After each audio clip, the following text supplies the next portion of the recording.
All right, welcome everybody. Welcome. I see more people are entering the room, so I'm going to give it a few more seconds to fill up, but I appreciate all those who were timely, on time, and we'll get rolling in just a little bit.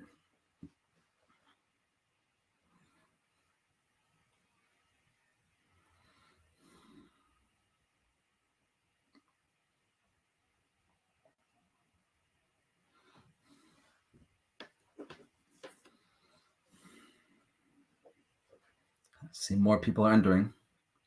Good stuff.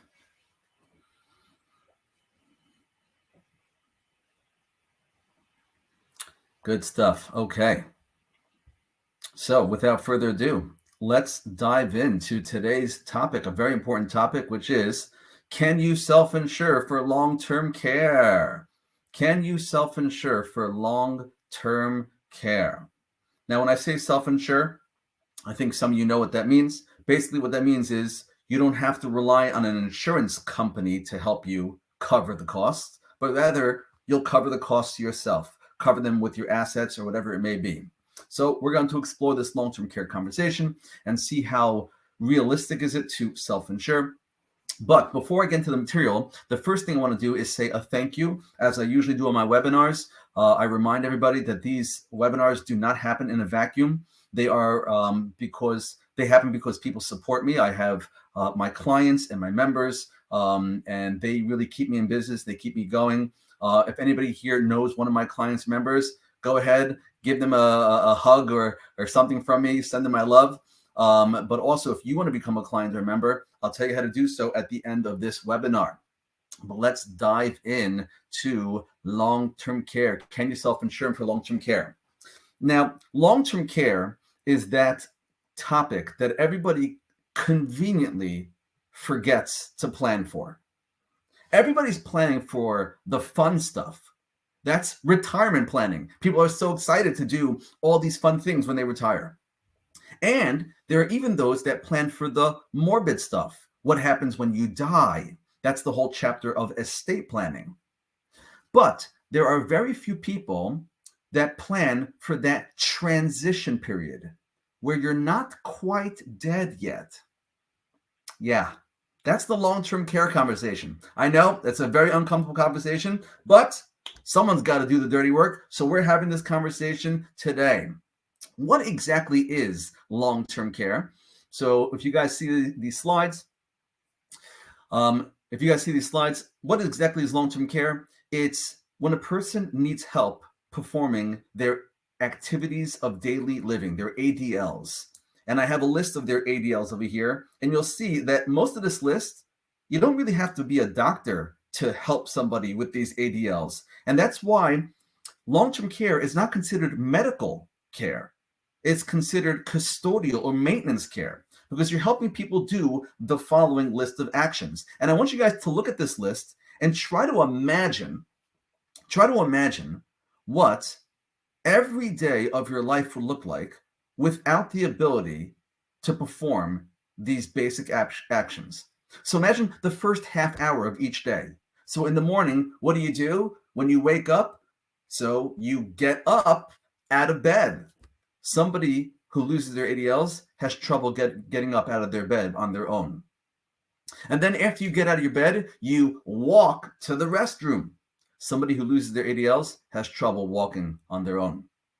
And then when you get to the restroom, you use the restroom. Somebody who loses their ADLs has trouble doing that on their own. And then when you come out of the restroom, it's time to get dressed. Somebody who loses their ADLs has trouble dressing on their own. And then after you get dressed, you head over to the kitchen for your breakfast or your coffee or whatever it is. Somebody who loses their ADLs has trouble feeding themselves.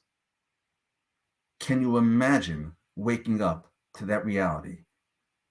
And especially in the context of a person's life. I'll back up a couple of slides to this image. I don't know if you guys noticed this image as the first slide, my introductory slide. But if I was to describe most people's lives, I would actually describe it as an ascent from a lower state of dependence to a higher state of independence. And this is throughout a person's life. I remember when one of my kids was very young and they needed help getting dressed. I'd say, would you like daddy to help you with that?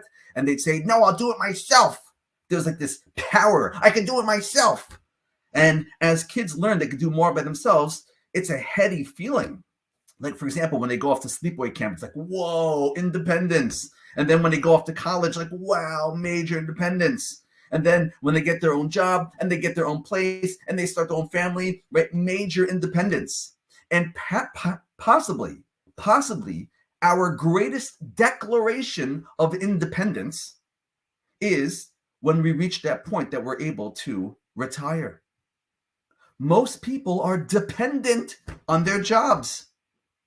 But then they reach this point where they don't even need to work anymore. If they retired, they'd still be fine. That's a very powerful feeling. You could go into your office and you say one more word to me, and I'm walking. It's a powerful feeling. Very, very powerful. So we spend our lives ascending, becoming more independent,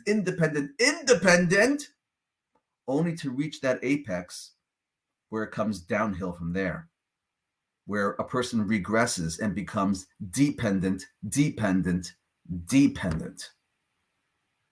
It hurts. After you spent an entire life becoming independent and regressed and become dependent, it hurts. And it hurts two people. There's two groups. One, it hurts the person themselves. Obviously, that person is going through whatever they're going through. But then it's also hurting the family. I don't know if you guys have ever noticed somebody in a declined state. It's not easy. It's not easy to watch somebody in a declined state. So it hurts the person who's regressing, it hurts the family members, and it hurts on two levels. It hurts on a financial level, and it hurts on an emotional level. Now, the emotional level is critical. It's very important. However, in this class, I'm not here to address the emotional level. I'm here to address the financial level. If a person had a long-term care event, how much would that event cost them? So I have over here the national averages. And I got these national averages from the long-term care sources that you guys have access to. You'll see on the bottom of the slide. I have either LTC Feds or ACL.gov. All right. So these are government sources pretty much for the national averages. And I know that while you guys are looking at these national averages, obviously it depends where in the country you are. I know that in the DC metro area, they laugh at these national averages. They laugh at these numbers. But nonetheless, check out these numbers, national averages. We'll start at the top. Home health aid is $21 an hour. $68 a day for adult daycare center a day. $3,628 a month for assisted living. $225 and $253 a day for a room in a nursing home. These are the numbers. But the truth is, these numbers are irrelevant. Why are they irrelevant? Because these are the numbers today. And guess what? Today, you don't need long-term care. Today, you're healthy. In fact, that's why many of you want to retire soon while you're still able to do the fun stuff before it gets too late. So really, today's numbers are not so relevant to you guys. What we need to do is look at these numbers in the future.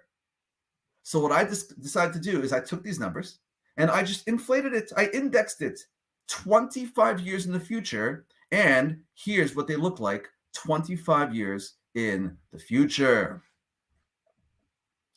For home health aid, $71 an hour. $231 a day, adult daycare center. $12,000 a month for assisted living facility. By the way, I'll let you know something. I know some people in the DC area, they're paying $12,000 a month now. Okay, whatever. You'll find other parts of the country that are a little bit more favorable. Okay, so $12,000 a month for assisted living, $763, $858 a day for a room in a nursing home. These are the future numbers that we need to make sure we could clear. And I want to give an example of somebody who has, let's say, home health aid. Okay, let's say somebody just needed home health aid, which was in the future is going to cost them at $71 an hour. Okay, and In my illustration, I'm using somebody who doesn't have an extreme situation where they need constant round-the-clock care. I'm just using somebody who needs 7 hours a day, 5 days a week, 52 weeks a year. Now, again, there are people who will need round-the-clock care. I recognize that. Okay, but in my example, I'm just starting off with like a somewhat of a moderate or a somehow scaled back version of home health care, and that's going to cost you about $129,000. That's just for the care. $129,000 just for the care. Don't forget, there's your other living expenses. For example, property tax, all your insurances, property insurance, health insurance, whatever other insurance you may still have. There's also utilities if you're running the AC, if you're running the heat, there's the water, right? There's the gas and electric, whatever it may be. So don't forget your regular living expenses of about $60,000. If a person encountered this type of situation and they had $1 million, how long would $1 million last if you had this type of long-term care situation? So on this next slide I have over here, how long would $1 million last? I ran the numbers. So if you see the starting point in the numbers is $1 million, and then we have the long-term care cost, and then you have the remainder. And the remainder is growing. It's growing 5%. It's not like I'm doing nothing with your money. Your money is growing. And then you have the regular cost of living, and then there's the remainder, and then it starts all over again. And then it starts the third year, the fourth year, the fifth year, and then, as you can see, into the sixth year. Into the sixth year is when a person exhausts their $1 million. So if you guys are seeing this, I have some good news and bad news. And some other good news. And some other bad news. So let's start with the first piece of good news. The first piece of good news is, as you can see, $1 million would buy you about 5+ years worth of coverage. $1 million would buy you about 5+ years worth of coverage. Okay, that's pretty good. And I'll tell you why it's pretty good. Does anybody here know what is the average stay in a nursing home? I don't know if anybody here knows that. We'll see the stats in just a second. The average stay in a nursing home is from 1.5 years to 2.5 years. 1.5 years to 2.5 years. That's the average stay in a nursing home. So here I'm showing you that $1 million would buy you about 5 years worth of coverage when the average stay in a nursing home is 1.5 to 2.5 years. That's the good news. But here's the bad news. Are these numbers that we're illustrating, are they nursing home numbers? You may remember these numbers are for home health aid. Home health aid. And I want you guys to think to yourself, when somebody needs long-term care, what's their attitude? Do they say, quick, rush me to the nursing home right away? Is that what they say? No. What they say is, the last place I want to be is the nursing home. Please keep me out of the nursing home as much as possible. So when we say the average stay in a nursing home is 1.5 to 2.5 years, that's the last resort. That's already after they've exhausted their first options, which is to stay at home and to receive care at their home. That's the bad news.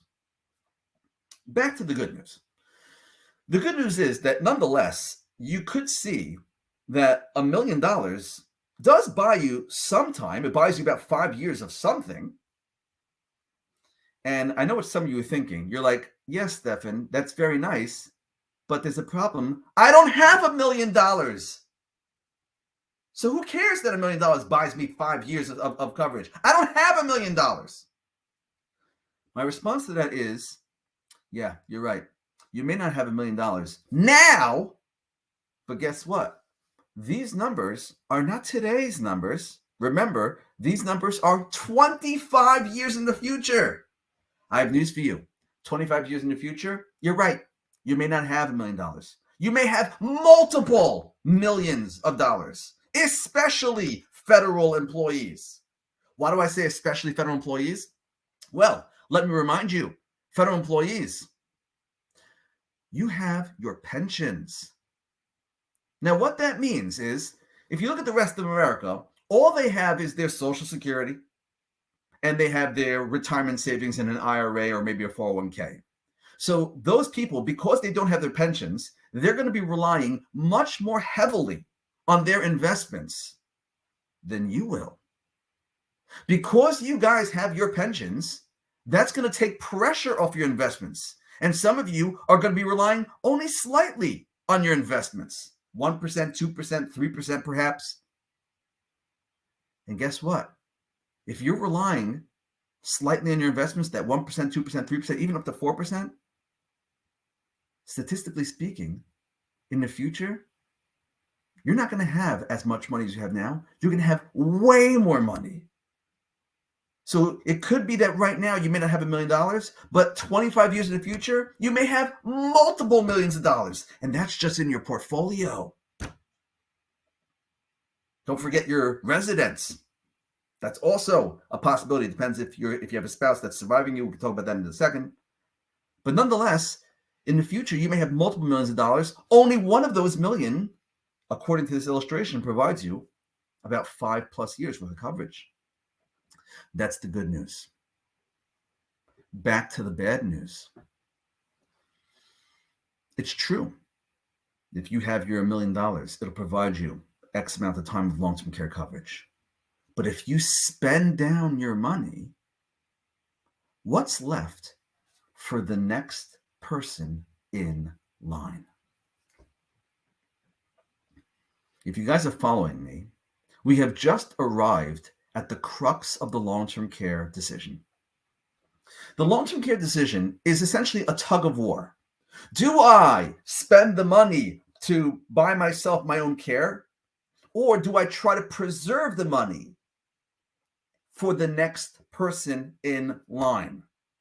If I have a long-term care event that's going to cost money, do I rely on my own money to pay for that long-term care event, or do I not rely on my own money? I try to have somebody else help me out. This way I could preserve my money for the next person in line.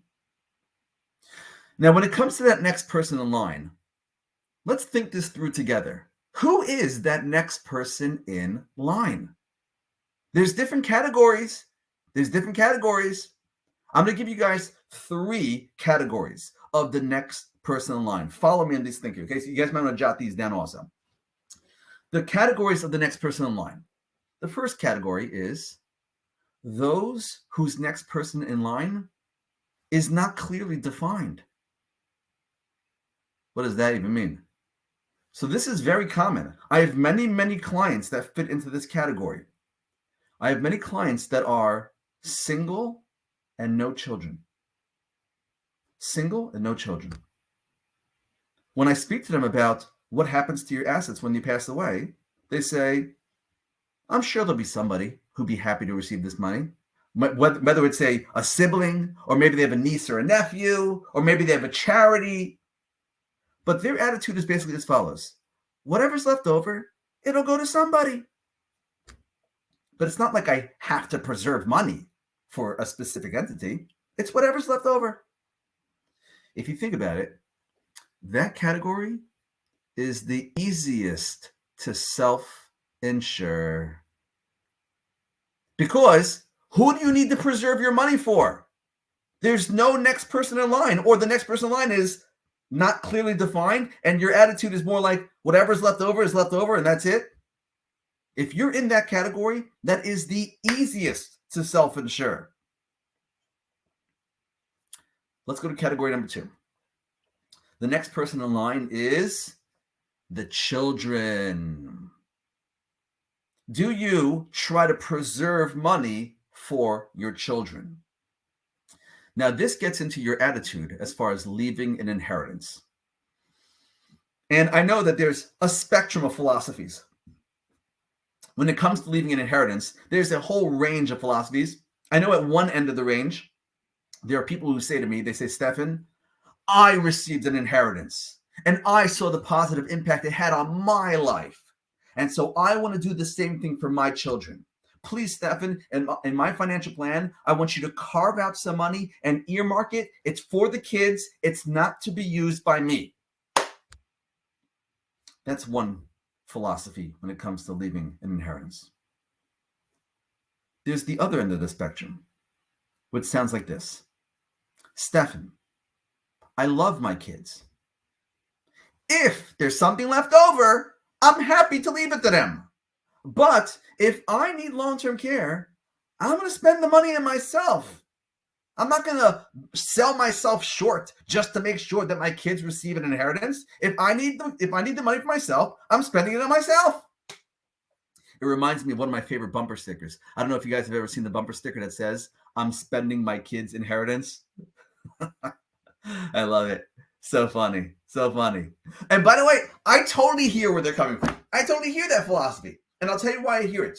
Because if you think about it, most people need long-term care later in life. Later, that's the vast majority of people who need long-term care is later in life. Okay?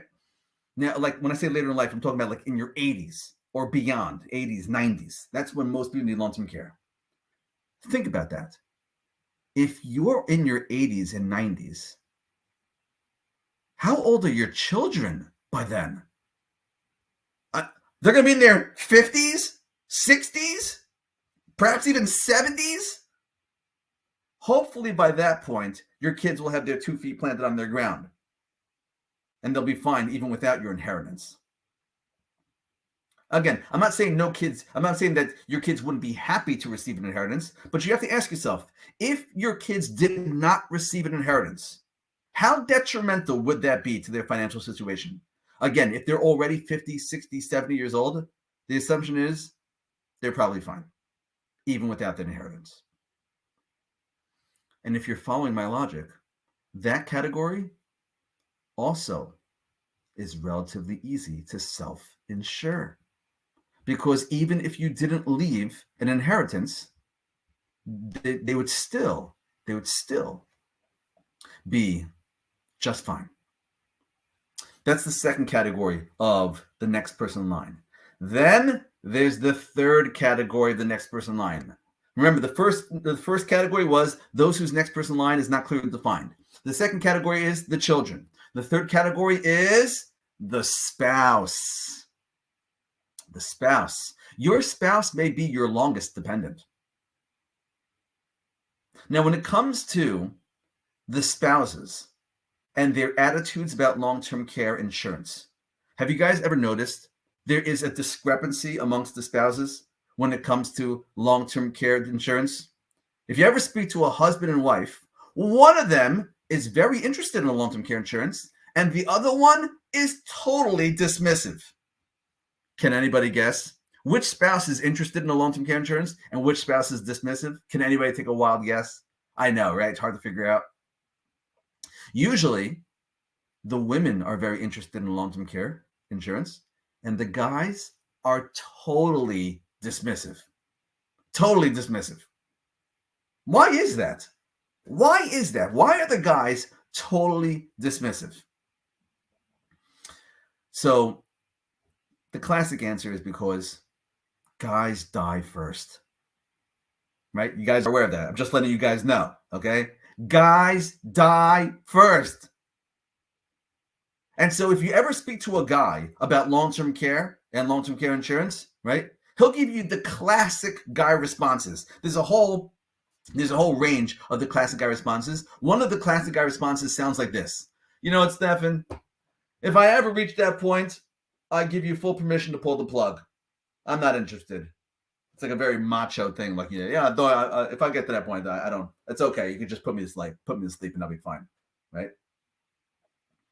That's one attitude when it comes to the guys. But then there's a second attitude when it comes to the guys, and that's as follows. The guy says, "What, me worry? I have my lovely spouse here to take care of me. What do I need to worry about?" That's what he has to say. You know what she has to say? "Well, very good for you. But when I did long-term care, where are you going to be? You're going to be dead. Who's going to care for me?" So she's totally on board for the long-term care while he is totally dismissive. Now notice, even though those attitudes of the husbands, wives are very prevalent, that thinking is the exact opposite of the way you should be thinking about long-term care. Because remember, the crux of the long-term care decision is, do I spend the money of myself or do I preserve the money for the next person in line? Remember, which spouse is going to leave over the next person in line? Well, whoever dies first is going to leave over the next person in line, their spouse. And remember, guys die first. So the guy is likely to leave over his wife, the next person in line, which means he cannot blow through the assets because he needs to preserve assets for the next person in line. And yet that same guy is totally dismissive. So we have to think this through for the guy, or for anybody, whoever's going to die first. We can't say for sure who's going to die first, right? But we have to think it through. If you have a long-term care, who is going to pay for this? Who's going to pay for this long-term care event? Now, I have on this slide over here some possibilities. I'm sure you guys realize that not all of them are going to pay.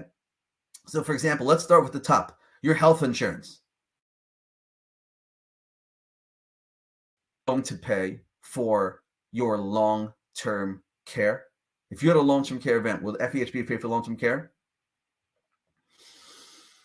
Nope. I have news for you. FEHB is not going to pay for your long-term care. No, no, no, no, no.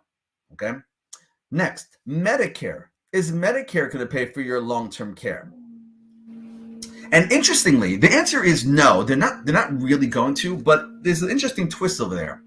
Medicare will kick in to some degree, right? There's a lot of caveats over here. You have to have a qualifying medical event, and then Medicare will contribute a certain amount, usually for a certain amount of days, about 100 days per year. And by the way, it's not straight 100 days. Sometimes it's the first like 20 days they pay a certain amount, and then afterwards they break it into a percentage. But let's just say in a given year, the most Medicare is going to contribute is about 100 days towards your long-term care. So will Medicare pay for your long-term care? Maybe a little bit. If you have a qualifying medical event, then maybe you'll get some money from Medicare. But again, it's a limited amount for a limited time. Okay. By the way, parenthetically, if Medicare covers you for about 100 days, keep that in mind when you're structuring your long-term care insurance policy. Because the long-term care insurance policies, they ask you if you would like to cover a certain amount of days on your own before the insurance kicks in. It's called an elimination period or a deductible period.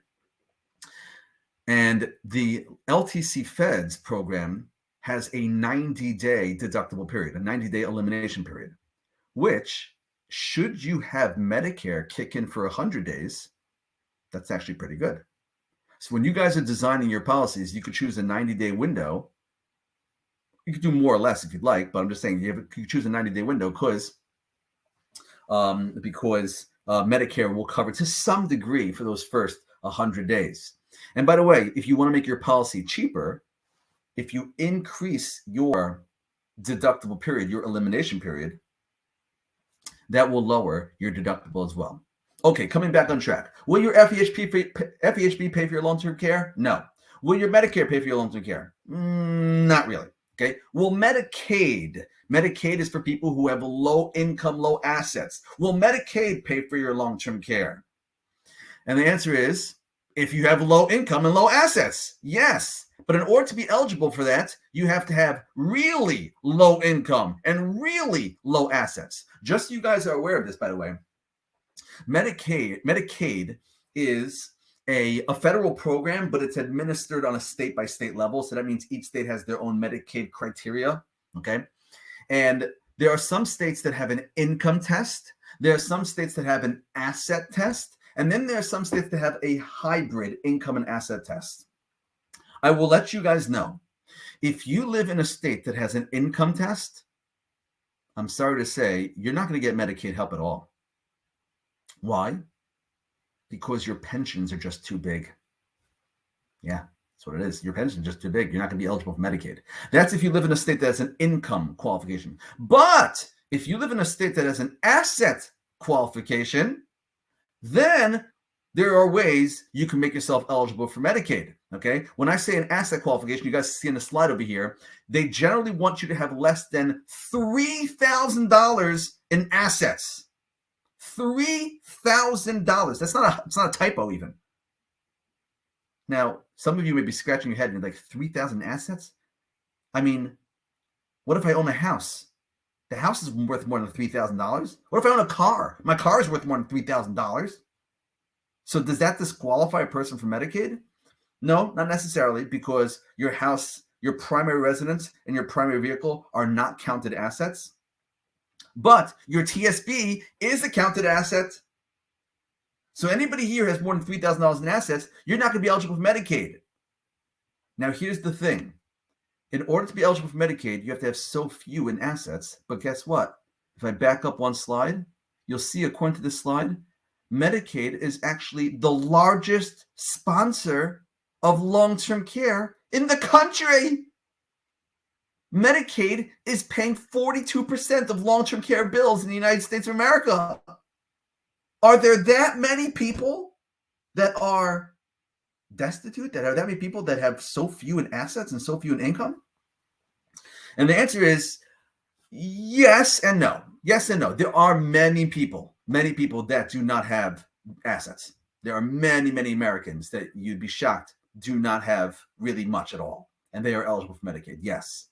However, there are those who do something called Medicaid planning. Have you guys ever heard of this thing called Medicaid planning? Your jaw is going to drop with this one, okay? Medicaid planning is essentially the sophisticated way of making yourself poor. I'm not joking about that. It's the fancy way of making yourself poor.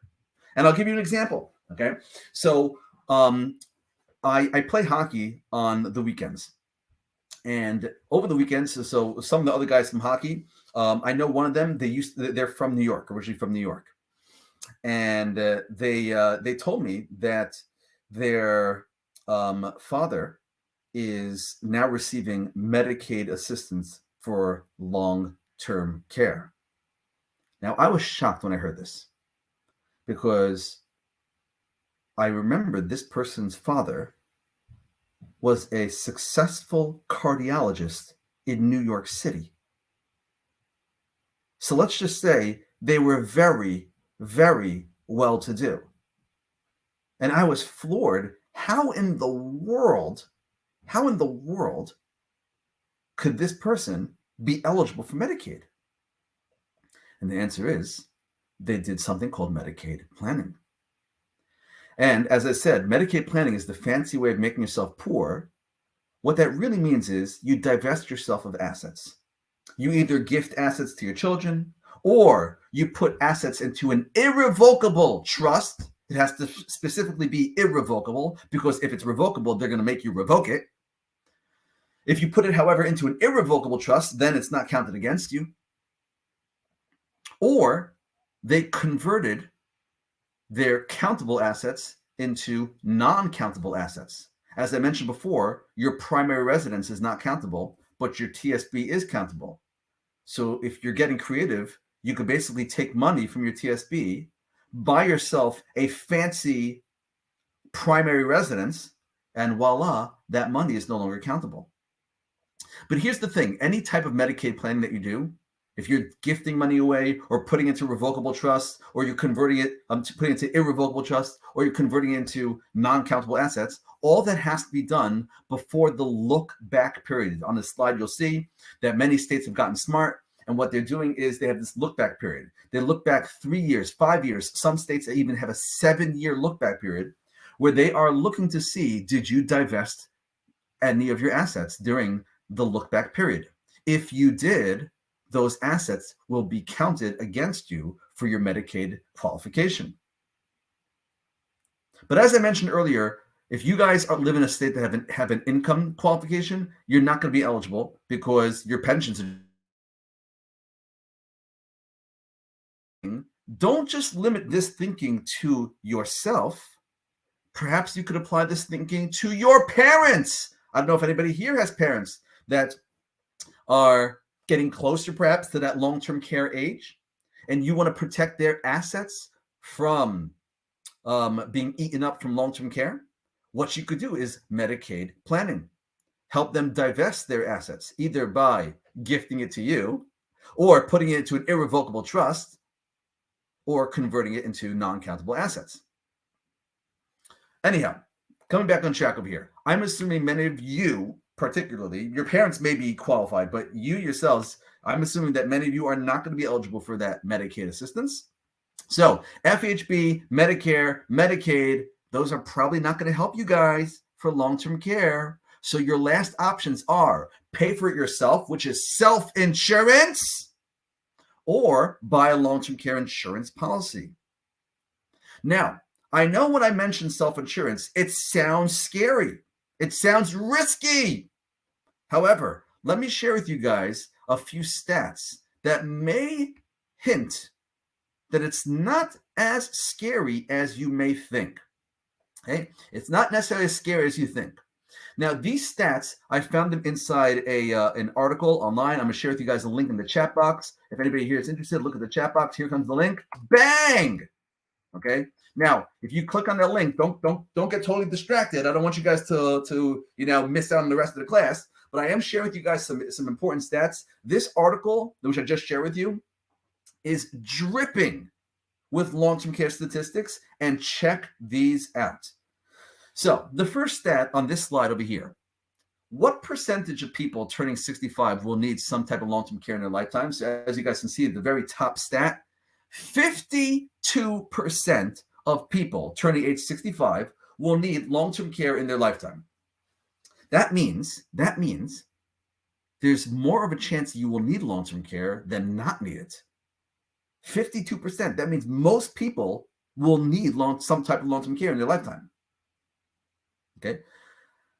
Now, when I say 52% of people would need some type of long-term care in their lifetime, what's included in some type? Does that include even the people who end up spending $1 bill on long-term care? Would that $1 bill include them in this 52% of people who need long-term care in their life?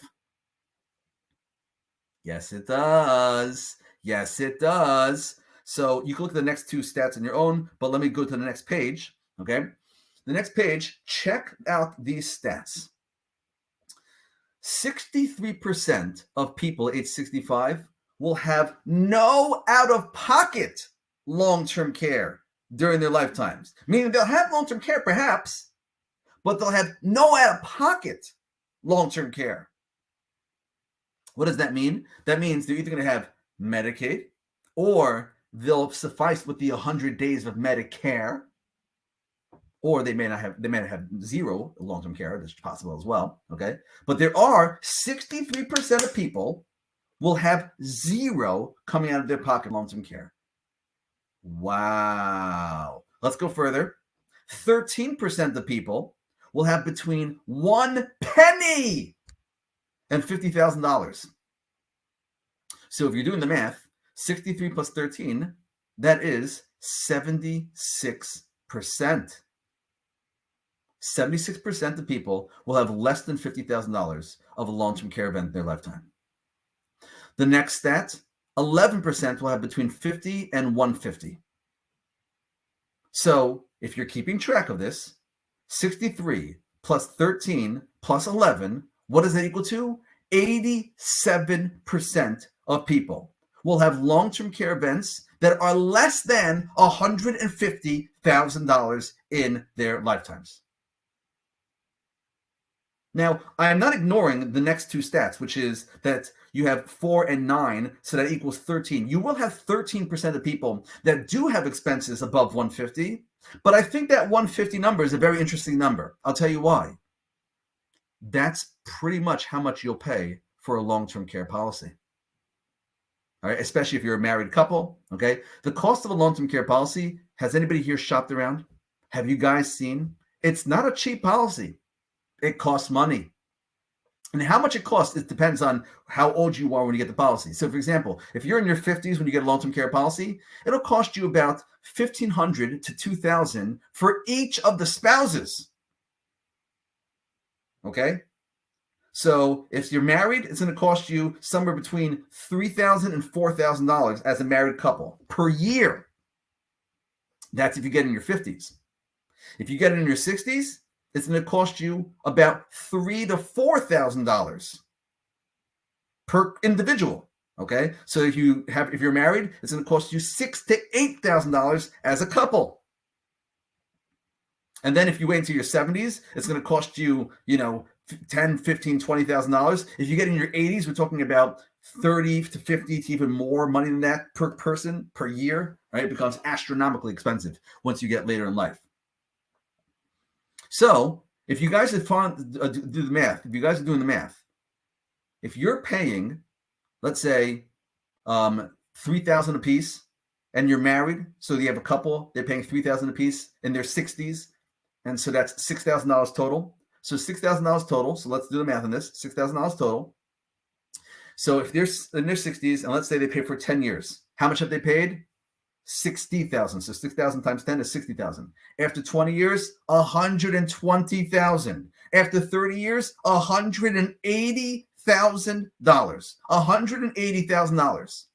I just showed you that 87% of people will have long-term care expenses that are less than what I just described as the cost of a long-term care policy.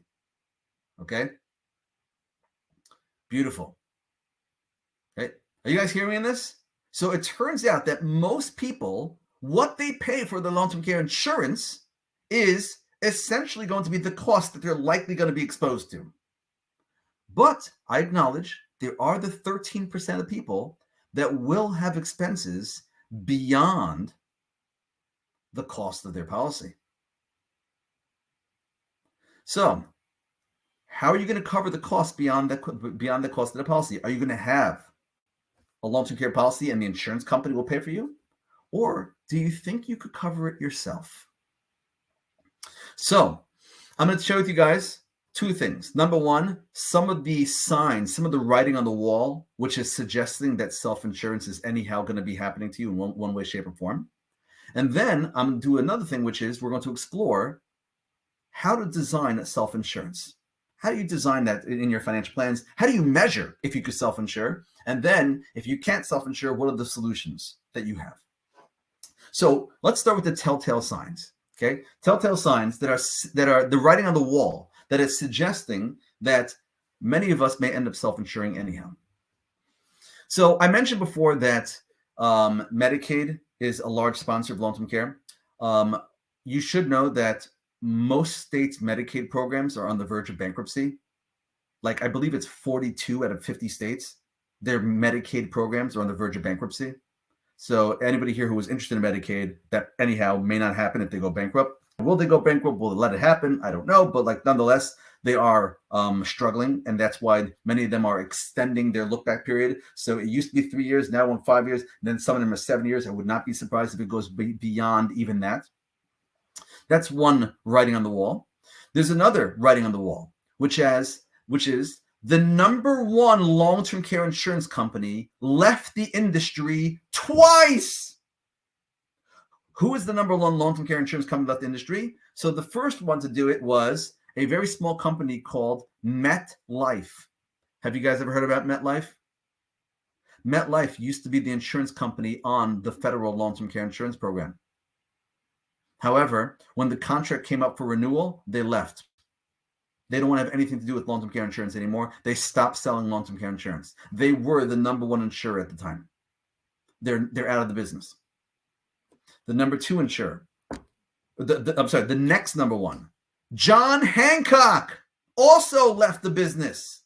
The only place you can find John Hancock is now through LTC Feds. However, if I called them privately and I said, can I buy a policy? Sorry, they left the business. Now, can someone please tell me, why would MetLife, which used to be the number one, and John Hancock, which also used to be the number one, why would they leave the business?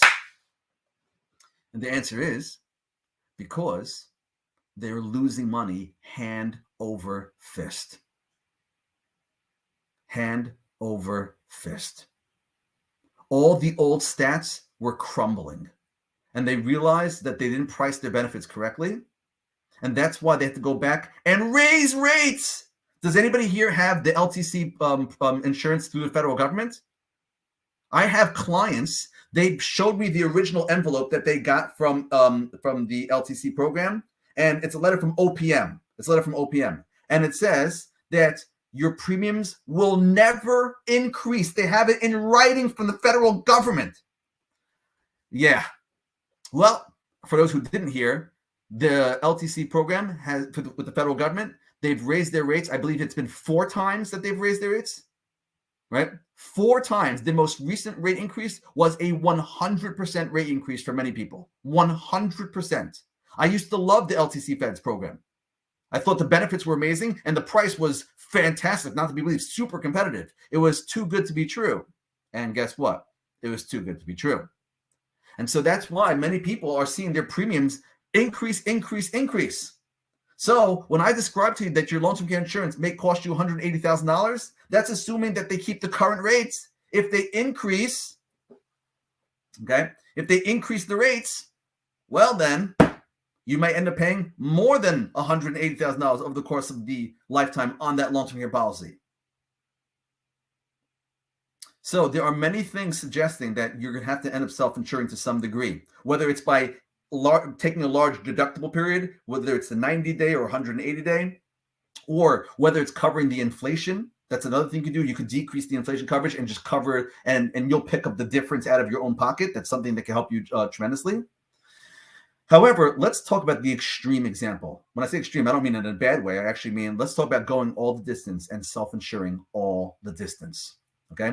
When you guys run your financial plans, and this is what I do for my clients, you guys could do the same thing. And by the way, if anybody here wants this type of stuff done for them, just reach out to me and I'll do it for you. Okay, this is what I do for my clients. I run hypothetical scenarios. I run a scenario assuming that they have long-term care. I actually run 2 scenarios assuming they have long-term care. Follow what I do. When you guys run your own numbers, you could plug in these assumptions and see how the numbers play out for yourself, okay? And listen, guys, because if you follow the numbers and the thinking, the magic will pop out. So here's what I do. I run 2 long-term care scenarios, okay? So I run a scenario A and a scenario B. Scenario A has long-term care. The event happens right in retirement, right at retirement. So let's say you retire at the age of 60. So it happens right there in your 60s. Okay. It's an immediate long-term care event right when you retire in your 60s. That's scenario A. Scenario B is I run a long-term care event later in life in your 90s. In your 90s. Okay. So those are the 2 scenarios. Each long-term care scenario is costing $100,000 a year for 5 years. 5. I know the average is 2.5 or 1.5, 2.5. Okay. However, I'm going to throw a major curveball. I'm going to make it much more challenging. And I do a 5-year long-term care event, $100,000 a year. And I have to increase it for inflation. So if it's happening in my 90s, I'm going to have to really increase that for inflation. If it happens in my 60s, I'll have to increase it somewhat for inflation. Okay. So I hope you guys are following me. I have scenario A, scenario B. Scenario A is a long-term care event, 5 years in a row in your 60s. Each year's costing you $100,000 in today's dollars, adjusted for inflation. Scenario B is in your 90s, 5 years in a row, $100,000 per year, adjusted for inflation into your 90s. Okay. And then when I run the projections, the software gives me the results. And here are the 3 results. Listen very carefully. The magic is about to come. Here are the 3 results. I run those 2 scenarios, scenario A, scenario B. Now, before I tell you the results, let me just preface it with something. Does anybody here know which one of those 2 scenarios is easier to self-insure? Which one is easier? The one in your 60s or the one in your 90s? Which one do you guys think is easier to self-insure? So I'm going to spill the beans on this. The long-term care event in your 90s is easier to self-insure. The long-term care event in your 60s is much harder to self-insure. And there's 2 reasons for this. The first reason is because when you're in your 90s, your investments had those additional decades and decades and decades of growth. Your portfolio, as I said, may be worth way more, multiple millions of dollars by the time you reach your 90s, especially federal employees who have their pensions, and so they're not relying as heavily on their investments as the rest of America is. Okay?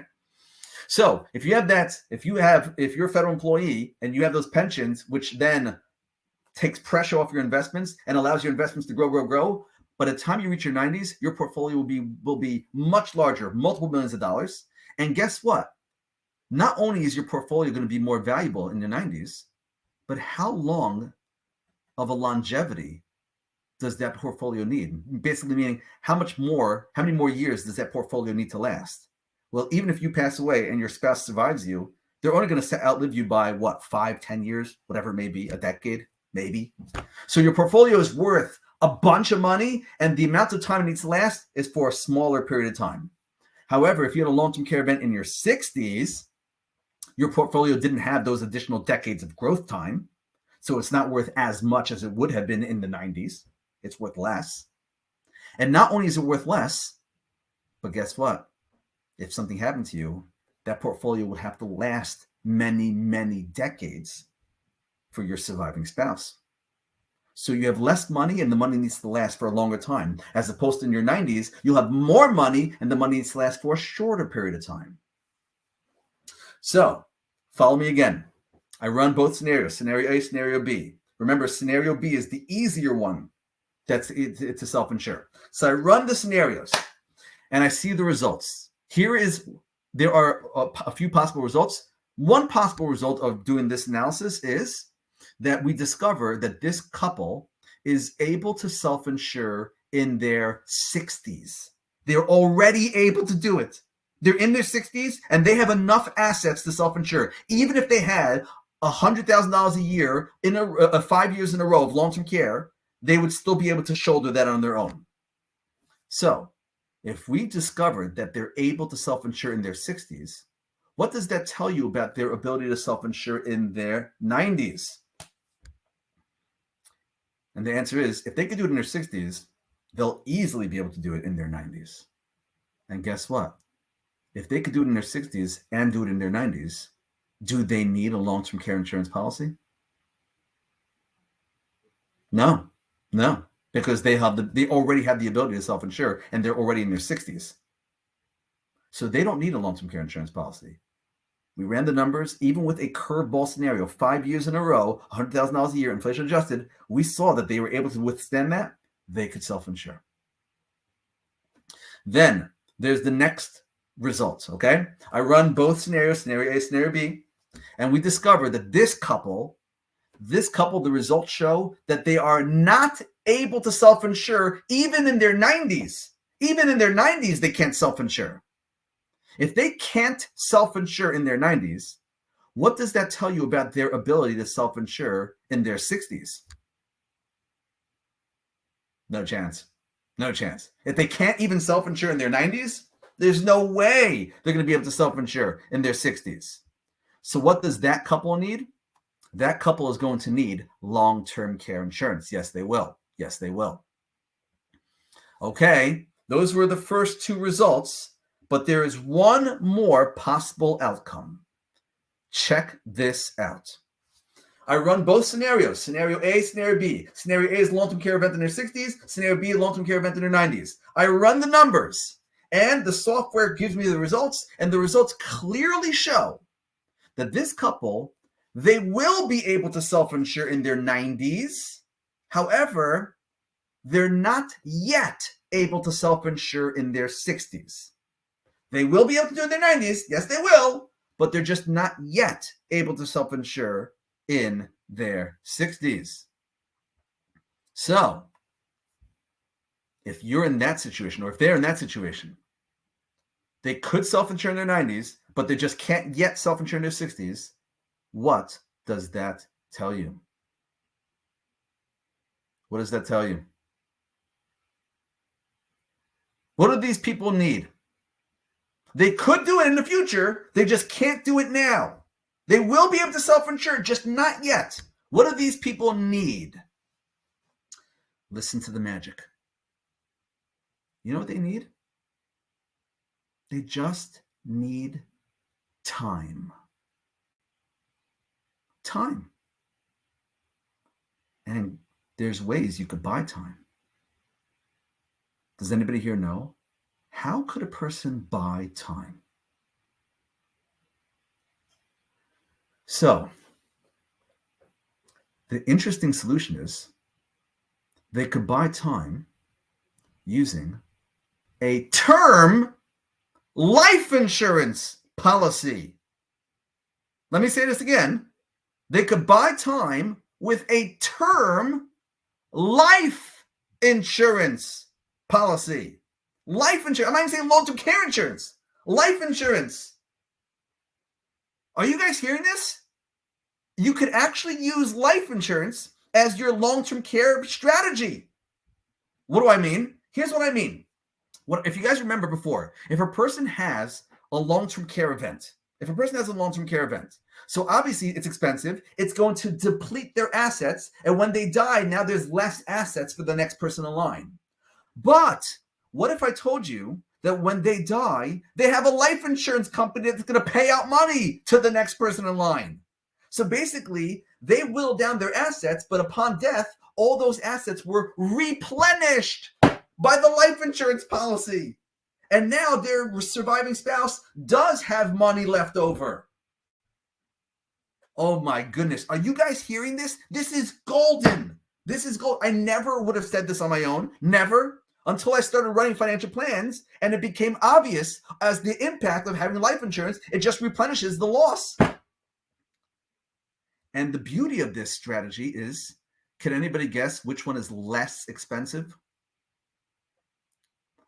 Is a long-term care policy less expensive than a term life insurance policy? Term life insurance, obviously it depends on the person's health and certain conditions, but term life insurance is usually going to be much less expensive than a long-term care insurance policy. Wow.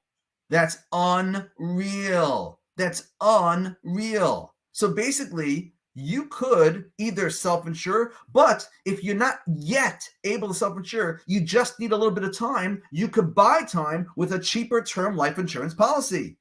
Yes, you may have to spend down your assets, but upon death, the assets get replenished. And by the way, there are some life insurance policies that you don't even have to spend down your own assets. They allow you access to the death benefit while you're alive, specifically for long-term care purposes. So you don't even have to spend down your own assets. Wow-wee. Wow-wee. This is the way to do it, guys. This is the way to do it. Meaning, if you have to run the numbers. Everybody here has to run the numbers. Okay? And you can see whether you could self-insure or not. See if it's even an option. See if it's even an option. Because statistically speaking, a long-term care event is going to cost you less than what you're going to pay in the policy. Obviously, that's the way insurances are designed. Most people won't get their money's worth. Most people won't get their money's worth. Okay? And even if you do have a long-term care event, run the numbers and see. You might be able to self-insure. You might be able to self-insure now. Or you might just need a little bit of time, and then you'll be able to self-insure later. And the way you buy yourself time is with a term life insurance policy. Okay? Obviously, the last resort is you could buy a long-term care insurance policy yourself. Okay? And you can get it through the federal government, or you can get it on the outside. But I'm not going to talk about the federal long-term care policy in specific. I will let you know that there is a policy that you can get through LTC Feds. As I mentioned before, they have been raising their rates, and so I'm a little bit reluctant to endorse them. I used to be a very big fan, but I no longer endorse it because they just keep on raising their rates. There's writing on the wall that says you may have to self-insure. Okay? So what I want to do is I want to wrap up here. It's already getting towards the top of the next hour. But before we sign off, I want to open the floor to questions. And before I even open the floor to questions, I want to offer you guys the ability to meet with me. Okay. If anybody here wants to talk about long-term care insurance, retirement planning, and whether they can self-insure, all that type of stuff, you should consider working with a financial advisor. And if you don't have one, or if you feel that you want to work with somebody who is familiar with federal benefits, you could reach out to me. I'm happy to offer a complimentary consult. You need to request the consult. However, the consult request button is on the right side of the screen where it says, there's that green button that says learn more. So do me a favor, click on that button right now and request that consultation, and then we could talk about your personal situation. I'll open the floor to some questions. I know it's really, really late, so I don't want to last too long here. But I see that Janice has a question in the chat box. Janice says, does the life insurance option only apply to married? What if you are single? Janice, if you are single, remember that category is the easiest to self-insure, because who's the next person in line? Remember, if you don't have a spouse, you have to ask, do you have children, right? And if you have children, are the children already independent, or are they going to need the money? If your children need the money, so then that means you have a next person in line. But you might remember earlier, there are people who are single, no children. Who's the money going to be left for? Who's the money going to be used for? If not for you, who's it for? Okay. So if you're in that category where you are single and you don't have children, that's the easiest to self-insure. You might not need any type of insurance. Okay. You could always you could choose to buy insurance, but that's a choice. You don't need it. You may want it just because it makes you feel good, but it's not something that's a need. Okay. I see Barb is asking, can LTC be canceled anytime? Does all the money invested lost? Barb, there are most policies, if you cancel them, the money is gone. There are some policies that offer a non-forfeiture, which is basically like whatever you paid in gets you some residual benefit, something, but I wouldn't expect anything big over there. There are other long-term care policies that have something called a return of premium. Okay, so you may want to shop for that. These are policies that if you never use the policy, they give you all the money back. Return of premium. That is an option as well. Okay, good questions. Good questions. I'm sorry to cut off the class. I know we just went to the very, very end. And I'm sorry to keep you guys overboard, but I hope that this class was a benefit to you. And as I mentioned, if you guys want to talk more personally, just click that button on the right-hand side that says Learn More, request your one-on-one consultation, and I look forward to meeting you all one-on-one. Thank you very much for joining me today, and all the best to you all. Have a good one, everybody. Take care.